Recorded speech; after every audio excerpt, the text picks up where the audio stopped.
Amados hermanos, feliz día del Señor. Las buenas noticias se reciben con alegría. Los triunfos se celebran.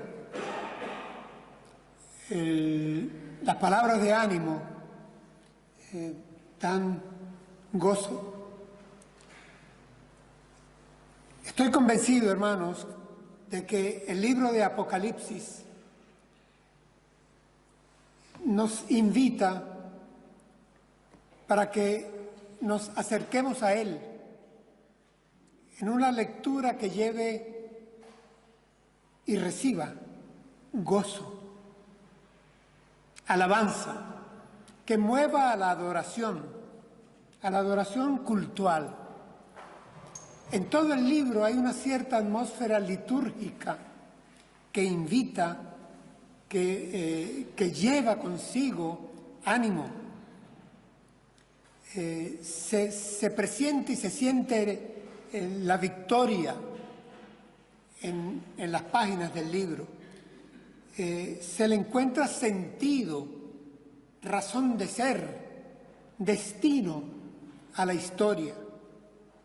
De hecho, en la introducción del libro encuentro que en 4 oportunidades el escritor Juan de Patmos cita el vocablo aleluya, apenas en el comienzo del libro. Aleluya, y lo pone en hebreo. El resto del libro está escrito en griego, pero ahí respeta el vocablo aleluya, que es una palabra compuesta. La primera parte quiere decir alabanza en hebreo y la segunda es una contracción de Yahvé. Alabad a Yahvé, alabad a Jehová, alabad al Señor, al Dios Todopoderoso. Así introduce Juan el libro. Y voy a leer para ustedes un pasaje de los más gloriosos que hay en la Escritura, lleno de victoria. En Apocalipsis capítulo 19, leo para ustedes en Reina Valera 95, los versículos del 11 al 16. Dice así la palabra de Dios: Entonces vi el cielo abierto, y he aquí un caballo blanco, y el que lo montaba se llamaba Fiel y Verdadero, el cual juzga con justicia y pelea. Sus ojos son como llama de fuego, y sobre su cabeza hay muchas diademas. Y tiene un nombre escrito que ninguno conoce sino él mismo. Está vestido de una ropa teñida de sangre, y su nombre es el Verbo de Dios. Y los ejércitos celestiales, vestidos de lino finísimo, blanco y limpio, le seguían en caballos blancos. De su boca sale una espada aguda para herir con ella las naciones, y él las pastoreará con vara de hierro. Y él pisa el lagar del vino, del furor y de la ira del Dios Todopoderoso.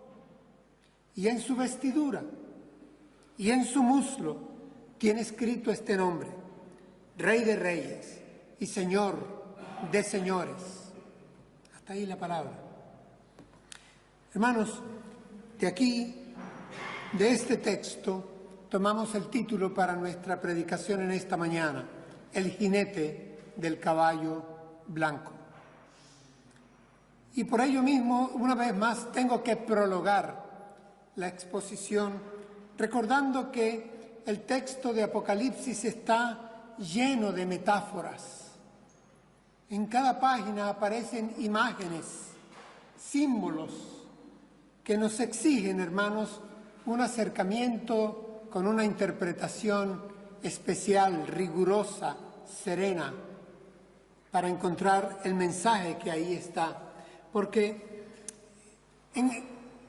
estemos claros, hermanos,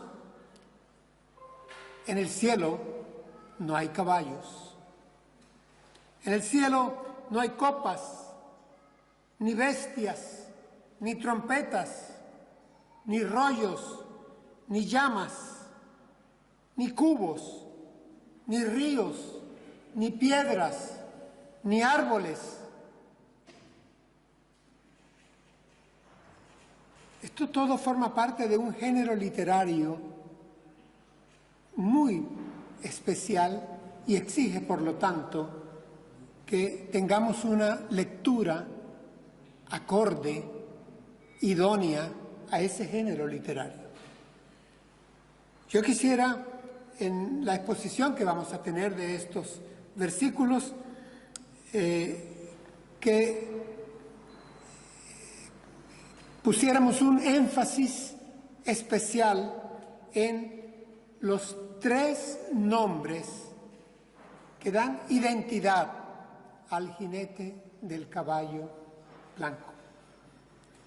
3 nombres que son más que títulos, son nombres en sí mismos porque develan la naturaleza, el carácter, he dicho, la identidad del jinete del caballo blanco que encontramos en la Escritura. Y comencemos nuestro estudio, comencemos nuestro análisis, nuestra exposición, nuestra reflexión. Juan de Patmos dice: entonces vi el cielo abierto. Esta es la 3ª vez en el libro que él aclara a quienes van a leer que él vio el cielo abierto. Esta vez, por cierto, vio el cielo abierto y no se volverá a cerrar. Esta vez ya es definitivo. Y advierte lo que ve. He aquí un caballo blanco. Hermanos, desde tiempos de la antigua Roma, el caballo de color blanco que escasea, no es frecuente, era tomado por la cultura grecorromana como exponente de victoria. Simbolizaba la gloria misma, el triunfo total. Y no solamente en la antigua Roma, y lo encontramos en el arte y en el ambiente militar. En aquel entonces, estatuas ecuestres y el caballo blanco presente en la mitología, en el arte pictórico o en las esculturas, porque las estatuas ecuestres llevan consigo, añaden la fuerza, la altura del caballo. Así que aquí hay pues esta simbología de una vez introducida por Juan. Vi el cielo abierto y aquí un caballo blanco. Eso es un caballo con poder, con victoria. Quien lo monta tiene gloria. Ha triunfado y sale para triunfar.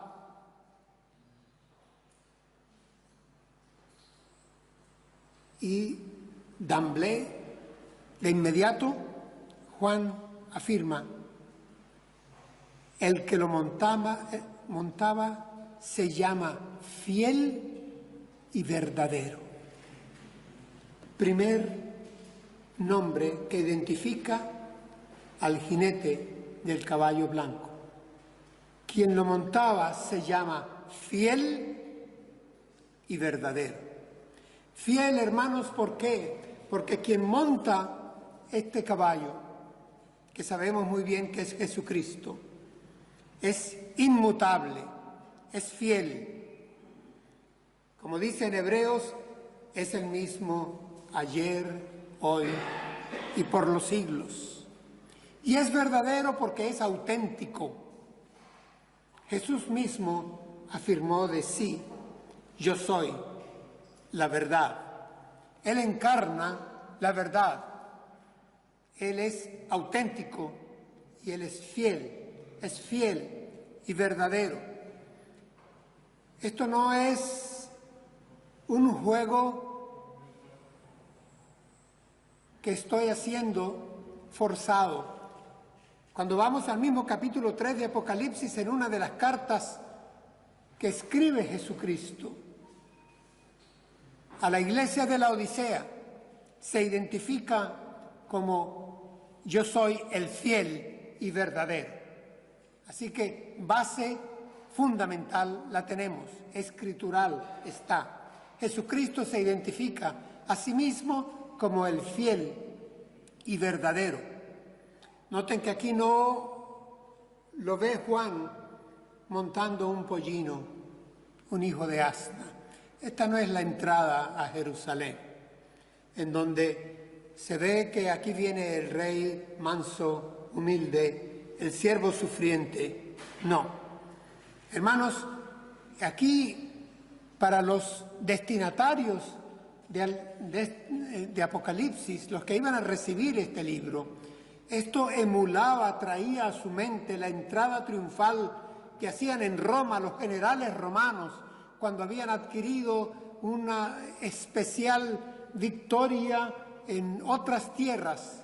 Y entonces iban por toda la vía sacra hasta el templo de Júpiter, montando un caballo blanco o en un carruaje con dos o una cuadriga de caballos blancos. Esto era así, así lo hacían los generales. Algo curioso, el César se cuidaba de que este general tuviera detrás de él a un esclavo que le iba recordando: todo esto es transitorio, todo esto pasa, esto es pasajero, esto es pasajero. Aquí no hay esto. El jinete del caballo blanco que aquí se nos presenta añade, dice, el cual con justicia juzga y pelea. Es decir, hermanos, juzga y pelea. Es juez y al mismo tiempo ejecuta su sentencia. Es juez. Y con poca frecuencia nosotros nos acostumbramos a pensar en Jesucristo como juez. Pero bíblicamente Él es juez. En Juan capítulo 12, Él le dijo a quienes le oían: el que me rechaza y no recibe mis palabras, tiene quien le juzgue. La palabra que he hablado, ella le juzgará en el día postrero. Estas son palabras de Jesús. El que me rechaza y no recibe mis palabras, tiene quien le juzgue. La palabra que he hablado, ella le juzgará en el día postrero. Hermanos, juzga, porque la palabra de Dios, la palabra que sale de la boca de Dios, la palabra de Dios es palabra de salvación, pero también es palabra de juicio. Y aquí estamos en este pasaje donde el cielo se abre y Juan ve un caballo blanco y quien lo monta es el fiel y verdadero. Hermanos, estamos en la antesala. Pocas letras después estaremos frente al gran trono blanco, el juicio de las naciones. Así que estamos en la antesala de una escena de juicio. Sin embargo, el texto nos dice que juzga y pelea. No solamente es juez, sino ejecuta sentencia. Ejecuta sentencia. Pero hermanos, es porque ya se acerca, en las letras siguientes, en las líneas siguientes, viene la última definitiva batalla, la batalla final. Pero es una batalla, una pelea selectiva y definitiva. Quiero hacer el énfasis en esto. Lo que queda ya es la última pelea, la última batalla. Y tiene dos características. es selectiva, digámoslo en términos modernos, no tiene daños colaterales. Es selectiva, es precisa, pues, y es definitiva, es la última. Oscar Cullmann nos ha ilustrado muy bien con su teología en el siglo pasado sobre cómo la batalla definitiva tiene un anticipo porque ya se logró ganar la guerra en el Calvario y en la tumba vacía. Pablo ya puede escribir, antes de que esto acontezca en el futuro, victoria sobre la muerte. ¿Dónde está, oh muerte, tu poder, tu victoria? Tú has sido sorbida, has sido anulada, has sido derrotada. El Hijo de Dios fue mordido, pero en el talón, y él aplastó la cabeza de la serpiente en la cruz del Calvario y en la tumba vacía. Fue resucitado de entre los muertos. La victoria está garantizada. Hermanos, estamos viviendo tiempos de escaramuzas nada más. Y así ha acontecido con las historias de los pueblos. Hay una gran batalla importante que es librada y se ha logrado la victoria, y sin embargo quedan algunas escaramuzas y probablemente otra pelea más, pero sellada la guerra, ganada está. Y esto es lo que ve Juan de Patmos, este jinete que sale sobre el caballo blanco. Hermanos, no se dirige al Calvario, este se dirige al trono.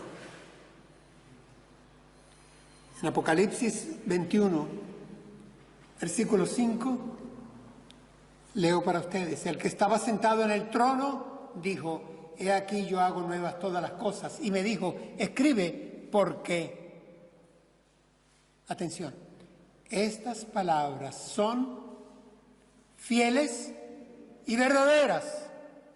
El nombre del jinete del caballo de la cabalgadura blanca, fiel y verdadero. Estas palabras son fieles y verdaderas. Se puede confiar en ellas, añade luego. El texto avanza y Juan detalla y precisa ciertos aspectos en su visión. Dice: sus ojos son como llama de fuego y sobre su cabeza hay muchas diademas, y tiene un nombre escrito que ninguno conoce sino él mismo. Hermanos, sus ojos son como llama de fuego.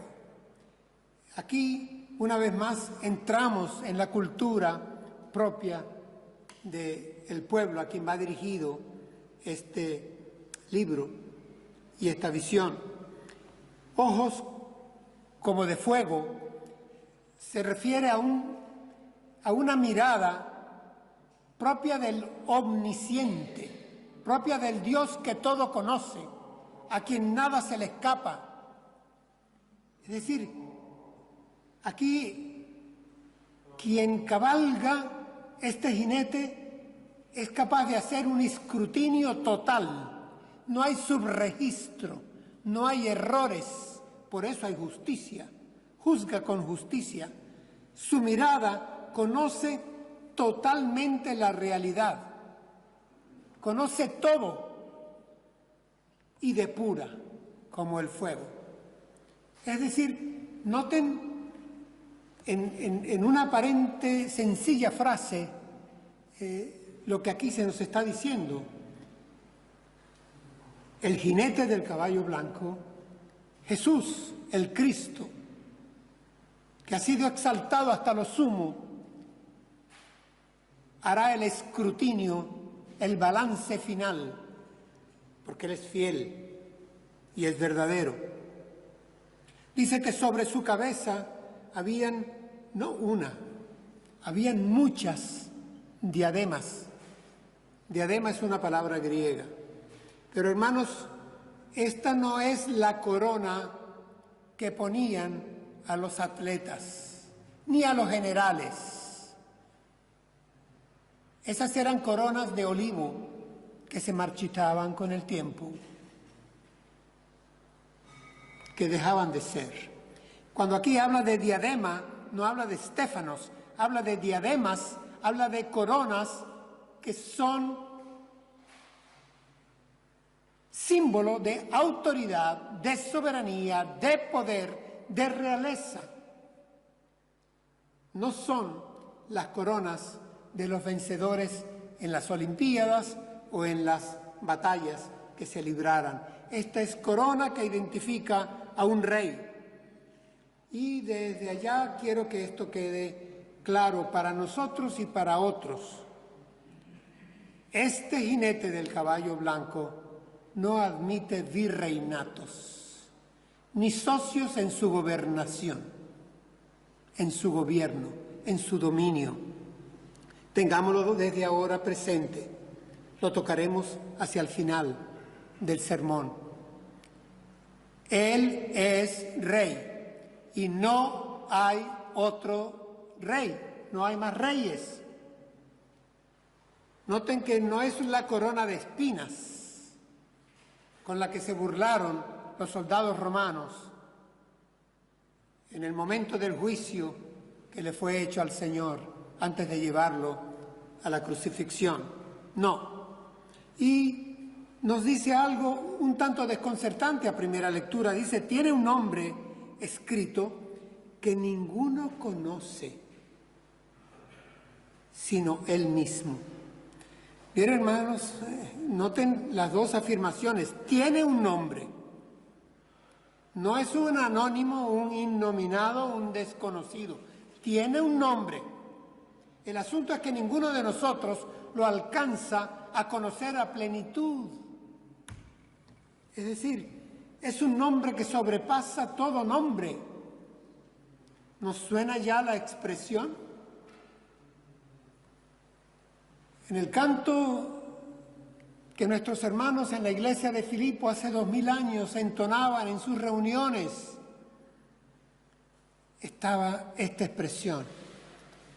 Así decía el canto: Dios le exaltó hasta lo sumo y le dio un nombre que es sobre todo nombre, para que en el nombre de Jesús se doble toda rodilla de los que están en los cielos y en la tierra y debajo de la tierra, y toda lengua confiese que Jesucristo es el Señor, para gloria de Dios Padre. Es un nombre que sobrepasa a todo nombre y sobrepasa nuestra capacidad de entendimiento. El Señor Jesús por eso se lo afirmó a sus discípulos aquí en la tierra: nadie conoce al Hijo sino el Padre.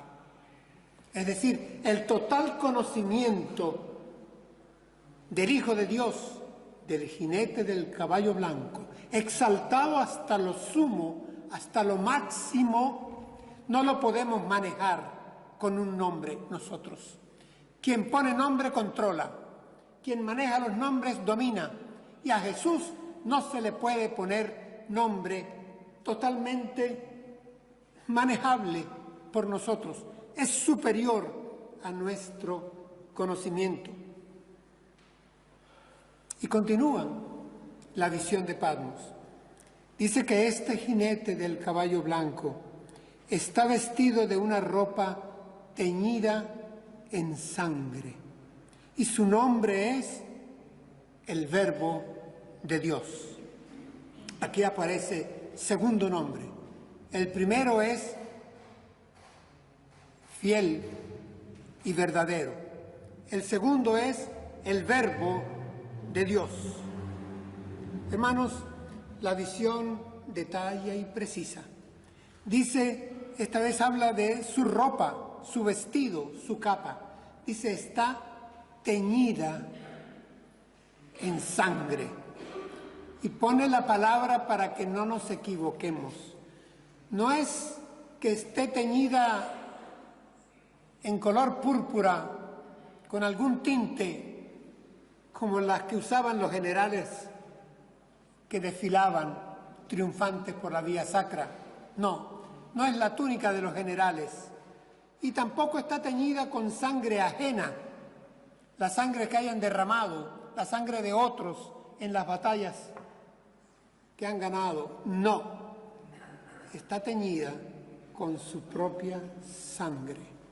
Aquí se nos está recordando que el jinete del caballo blanco es el mismo Redentor,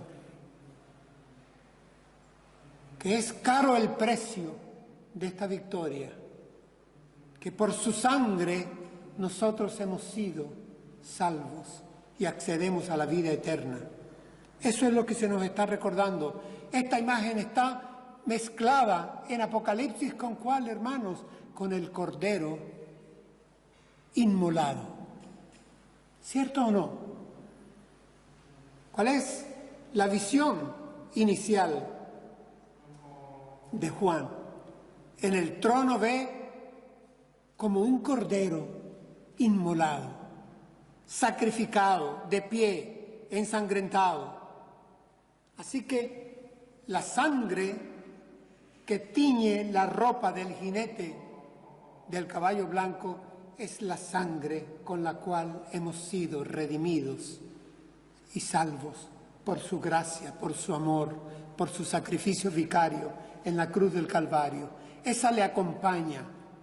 Las heridas en sus manos después de resurrecto, la herida en su costado después de resurrecto, son heridas soteriológicas, salvíficas, por toda la eternidad las llevará en su cuerpo glorificado, por ti y por mí, heridas por las cuales alcanzamos salvación y vida eterna.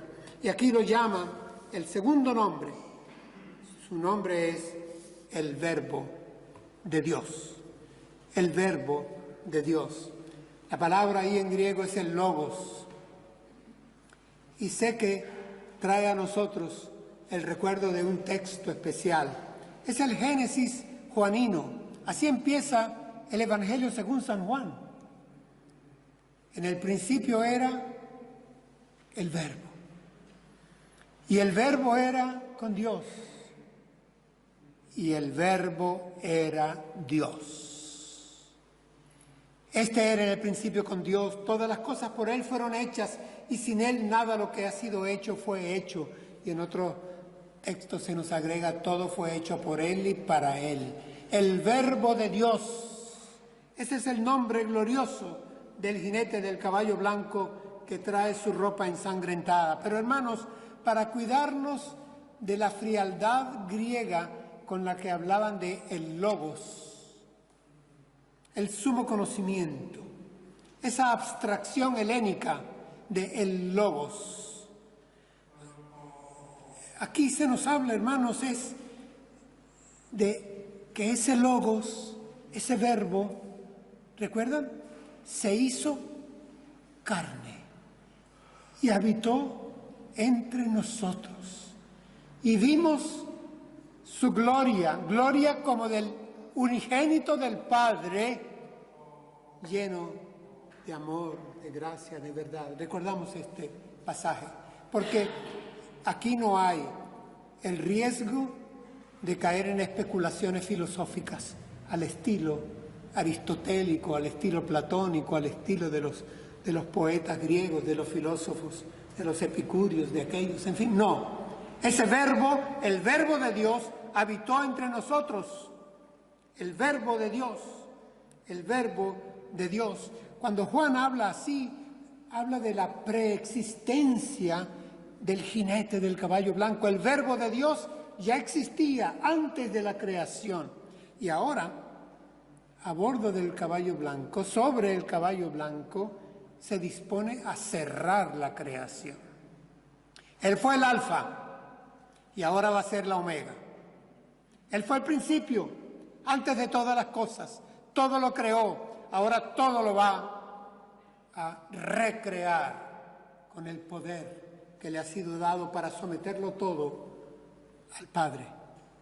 Eso es lo que nos presenta esta imagen. Luego afirma, lo leo, y los ejércitos celestiales vestidos de lino finísimo, blanco y limpio, le seguían en caballos blancos. De su boca sale una espada aguda para herir con ella a las naciones, y él las pastoreará con vara de hierro, y pisa el lagar del vino del furor y de la ira del Dios Todopoderoso. Aquí ya hay para tomar un sermón y lo voy a dejar quieto para otra oportunidad, porque dije y les invité a que prestáramos atención a los 3 nombres que recibe el jinete del caballo blanco. Primero, fiel y verdadero.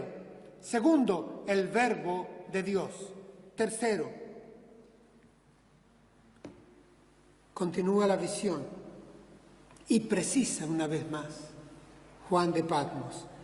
Y en su vestidura y en su muslo tiene escrito este nombre: Rey de Reyes y Señor de Señores. Hermanos, Rey de Reyes y Señor de Señores. El cierre de la visión del jinete del caballo blanco es gloriosa en superlativo. Rey de Reyes, Rey con mayúscula, reyesitos con minúsculas. Se agradece, por favor. Señor con mayúsculas, de señores con minúsculas. Se agradece, por favor. Aquí es la imagen de un rey. El jinete del caballo blanco es el rey, es el Kyrios, es el Señor, conquistador, vencedor, liberador. Pero no olvidemos que el jinete del caballo blanco tiene su analogía símil en el cordero inmolado. Apocalipsis capítulo 17, un poquito antes, nos dice lo siguiente, leo para ustedes: pelearán contra el cordero y el cordero los vencerá, porque él es Señor de señores y Rey de reyes, y los que están con él son llamados y elegidos y fieles. Noten que aquí Juan está afirmando, por la revelación que recibe, que el Cordero vencerá, y vencerá porque él es Rey de reyes y Señor de señores, y el jinete del caballo blanco es Rey de reyes y Señor de señores. Hermanos, nos encontramos evidentemente al final de la historia, es decir, de la historia como la conocemos. Esto es escatológico, sí. Esto está por venir, sí. Vendrá, lo decimos en el Padre Nuestro, que tu reino venga. Apocalipsis abunda en esta expresión ya al final, que digamos como miembros del pueblo de Dios, ven Señor Jesús, pero vendrá como Rey, como aquí se le presenta. Estamos, les digo, al final de la historia, al final de una era, aquella era a la que Pablo llamaba con insistencia el presente siglo malo. Y habla de la era que ha de venir, la era gloriosa. Es esta la era que habrá de inaugurar el jinete del caballo blanco. El Señor Jesús, antes de ascender a los cielos, le dijo a los suyos, ¿recuerdan? Todo poder, toda autoridad me ha sido dada en cielo y tierra. Ese es el poder que vemos en el jinete del caballo blanco, en la visión de Juan de Patmos. Hermanos, esto es el final del antirreino. Final, hay destrucción, lo pueden leer en las líneas siguientes. Final del maligno, final del mal y final de la muerte, el postrer enemigo. Final, no más, se acabó. Es decir, es una victoria intrahistórica, pero al final de la historia, para inaugurar una nueva era, cielo nuevo y tierra nueva, la nueva Jerusalén, el nuevo orden que inaugura el jinete del caballo blanco. Y voy a decirles algo más, ya acercándome al final. Hermanos, esta afirmación Rey de reyes y Señor de señores, tiene una implicación que debemos desde hoy, desde siempre nosotros en nuestro presente tomar en cuenta. Como súbditos de ese rey, somos súbditos de un reino. Y por lo tanto, esta victoria implica que habrá un final para los poderes actuales. Habrá un final para los señores actuales. Habrá un final para los sistemas actuales. Habrá un final para las instituciones actuales. Habrá un final para las fuerzas sociales actuales, para los reyes y reyesuelos. Porque este rey no admite socios,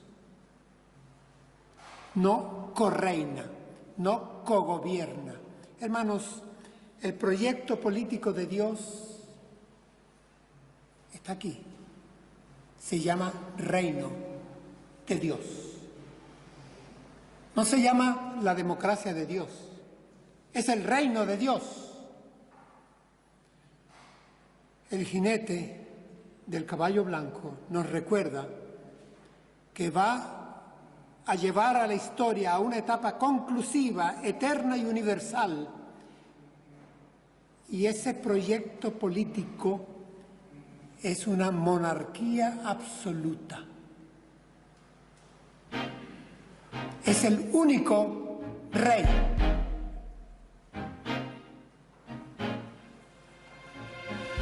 Que a Él sea la gloria por los siglos de los siglos. Amén.